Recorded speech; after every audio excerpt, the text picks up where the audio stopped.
What if every time you sneezed, you teleported to a random place? Sounds wild, right? But let's dive into what this would actually mean for our lives, and trust me, it's more complex than you might think. First, let's talk about sneezing itself. The average person sneezes about 4 times per day, but some people can sneeze up to 12 times in a row. That's potentially 12 different locations in just a few minutes. And here's where it gets interesting. Sneezing happens at roughly 100 miles per hour. So would our teleportation be just as rapid? But the real chaos would begin with allergies. Imagine having hay fever during spring. You could start your day in New York, sneeze your way to Tokyo for lunch, end up in the Sahara Desert for dinner, and maybe catch the northern lights in Norway before bedtime, if you can even find a bed. The scientific implications would be mind-boggling. We'd have to completely rewrite our understanding of physics.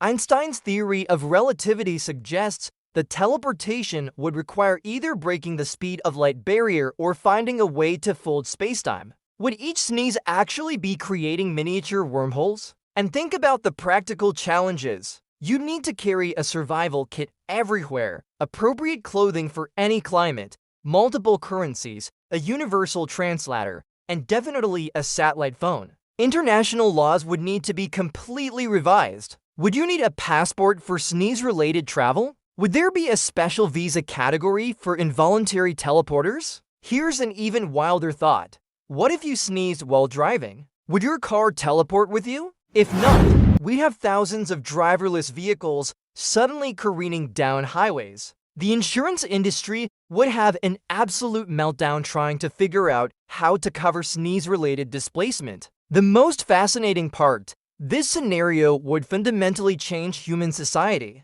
We develop new technologies to predict or control sneezing. International borders would become meaningless. We might even evolve to sneeze less frequently as a species. It's amazing how one small biological function, combined with a supernatural twist, could completely reshape our world.